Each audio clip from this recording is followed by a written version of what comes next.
लोकसभा चुनाव के परिणाम आ चुका है। ऐसे में ये गठन किया जा रहा है कि देश में किसकी बनने जा रही है सरकार है। अगर बहुमत देखिएगा तो बहुमत के आंकड़ों से यह पता चलती है कि देश में फिर से एक बार मोदी सरकार बनने जा रही है। इस बार की लोकसभा चुनाव में जनता अपना इस तरीक़ा से वोट डालें कि जो लगता है कि अगर बीजेपी की सरकार बनती है तो बीजेपी की सरकार कितने दिन टिक पाएगी, और विपक्ष यानी इंडिया गठबंधन की सरकार बनती है तो उनकी सरकार कितने दिन टिक पाएंगे। पूरी देशवासी को सस्पेंस यहाँ पर ही बना हुआ है। इस वक्त बीजेपी पार्टी है जो अपनी सरकार बनाने पर दावा ठोक रहे हैं। अगर बीजेपी की सरकार बनती है तो दो ऐसे आदमी हैं जिनके वजह से बीजेपी की सरकार बन सकता है। आंध्र प्रदेश के पूर्व मुख्यमंत्री चंद्रबाबू नायडू जो 17 लोकसभा सीटों पर चुनाव लड़े, जिसमें 16 लोकसभा सीट जीते हैं और इस वक्त बीजेपी पार्टी को समर्थक कर रहे हैं, बीजेपी को सहयोग कर रहे हैं। उसके अलावा बिहार के मुख्यमंत्री नीतीश कुमार बिहार की 16 लोकसभा सीटों पर चुनाव लड़े, जिसमें 12 लोकसभा सीटों पर चुनाव जीतकर किंग मेकर बने हुए हैं। और ये दो ऐसे व्यक्ति हैं कि जिनके वजह से केंद्र में बीजेपी की सरकार बनती है। अगर ये दो ऐसे व्यक्ति बीजेपी को समर्थक नहीं करते हैं तो केंद्र में मोदी सरकार नहीं बन पाएंगे। बिहार के मुख्यमंत्री नीतीश कुमार एक ऐसे मुख्यमंत्री हैं कि बिहार में भी किसी को सरकार बना सकते हैं और किसी को सरकार गिरा सकते हैं।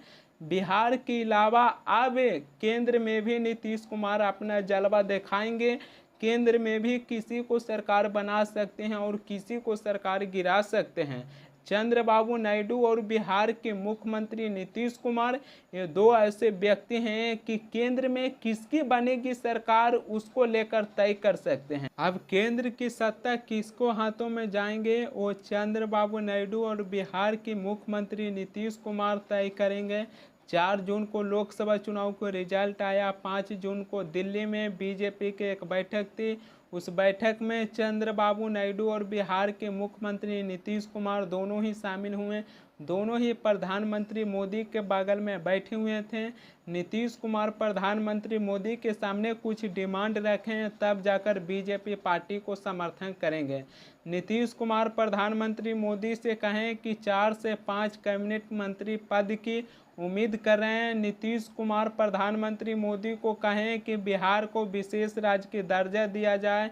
नीतीश कुमार प्रधानमंत्री मोदी के सामने अपनी डिमांड रखें कि देश भर में जातिगत जनगणना कराया जाए। इसके साथ ही नीतीश कुमार प्रधानमंत्री मोदी से कहें कि बिहार में 6 महीने के अंदर बिहार विधानसभा के चुनाव कराया जाए।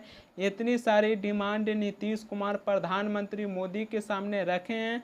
अगर प्रधानमंत्री मोदी नीतीश कुमार की डिमांड को पूरा करते हैं तब जाकर नीतीश कुमार बीजेपी को समर्थन करेंगे और बीजेपी के सरकार बनेंगे। बिहार के मुख्यमंत्री नीतीश कुमार और चंद्रबाबू नायडू ये दोनों का हाथ में ऐसी चीज प्राप्त हुआ है जो हर एक राज्य के मुख्यमंत्री प्राप्त करने के लिए चाहते हैं लेकिन उनको मिलता है नहीं। बिहार के मुख्यमंत्री नीतीश कुमार चाहेंगे तो बिहार को ऊंची मुकाम तक ले जा सकते हैं। नीतीश कुमार प्रधानमंत्री मोदी के सामने ये डिमांड रखे हैं कि बिहार को विशेष राज्य की दर्जा दिया जाए, लेकिन इसमें आपको कितना सच्चाई लगता है कि बिहार को विशेष राज्य की दर्जा दिया जाएगा। 2025 में बिहार विधानसभा की चुनाव होना है। नीतीश कुमार प्रधानमंत्री मोदी के सामने यह प्रस्ताव रख दिए हैं कि बिहार में जल्द से जल्द विधानसभा के चुनाव कराया जाए। तो जो नीतीश कुमार प्रधानमंत्री मोदी के सामने ये डिमांड रखे हैं कि बिहार को विशेष राज्य की दर्जा दिया जाए, तो जब विधानसभा की चुनाव होगा तो नीतीश कुमार अकेले तो चुनाव नहीं जीत जाएंगे, उनको तो बीजेपी के सहारा लेना पड़ेगा। तो वहीं पर ही मुझे थोड़ा संदेह जाता है कि बिहार को जो नीतीश कुमार विशेष राज्य की दर्जा दिलवाने के लिए बातें किए हैं, वहां पर ही मुझे थोड़ा संदेह जाता है कि अगर कहीं जो बीजेपी पार्टी नीतीश कुमार को बिहार विधानसभा की चुनाव में सहयोग करते हैं, उनको जितवाते हैं, तो बिहार को विशेष राज्य की दर्जा नहीं दिया जाएगा। फिलहाल मेरा यह मानना है, आगे चलकर क्या होती है वो चीज़ को देखना चाहिए, लेकिन बिहार के मुख्यमंत्री नीतीश कुमार के हाथों में वो चीज़ प्राप्त हुआ है कि बिहार को ऊंची मुकाम तक ले जा सकते हैं। प्रधानमंत्री मोदी अपने पद से इस्तीफा दे दिए हैं, राष्ट्रपति द्रौपदी मुर्मू के यहाँ अपने इस्तीफा सौंप दिए हैं। ऐसा कहा जा रहा है कि प्रधानमंत्री मोदी 8 जून को शपथ लेंगे। अगर बीजेपी के तीसरी बार सरकार बनती हैं तो उनको चंद्रबाबू नायडू और बिहार के मुख्यमंत्री नीतीश कुमार को सहारा लेना पड़ेगा। अगर चंद्रबाबू नायडू और नीतीश कुमार की बात कीजिएगा तो दोनों ही बीजेपी पार्टी से अलग हो चुके हैं।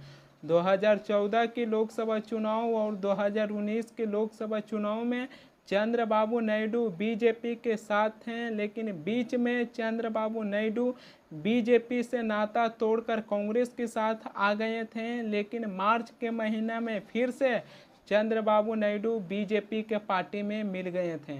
उसी तरीके से बिहार के मुख्यमंत्री नीतीश कुमार लोकसभा चुनाव से पहले आरजेडी से नाता तोड़कर बीजेपी में चले गए थे और बिहार की 40 लोकसभा सीटों पर बीजेपी और जदयू साथ मिलकर लोकसभा चुनाव लड़े, जिसमें बिहार की 40 लोकसभा सीटों में से 30 लोकसभा सीट बीजेपी पार्टी और जदयू जीत गए हैं।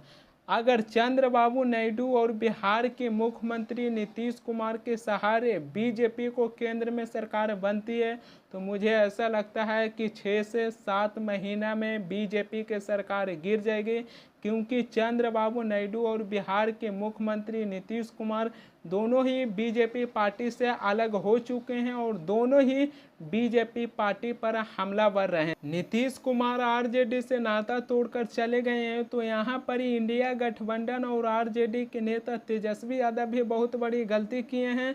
तेजस्वी यादव को पूरी अच्छी तरीके से पता था कि 2019 के लोकसभा चुनाव बीजेपी और जदयू साथ मिलकर लड़े थे तो बिहार की 40 लोकसभा सीटों में से 39 लोकसभा सीट जीत गए थे। तेजस्वी यादव को अच्छी तरीके से पता था, लेकिन फिर भी नीतीश कुमार को अपने हाथों से जाने दिए।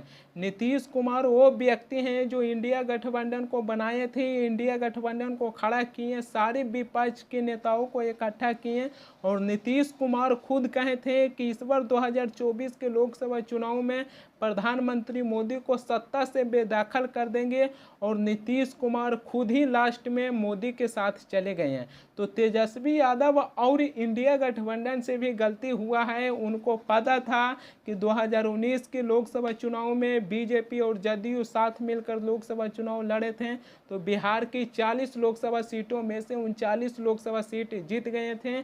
ये चीज़ जानते हुए भी तेजस्वी यादव अपने हाथों से नीतीश कुमार को जाने दिए और उन्हें रोक नहीं पाए।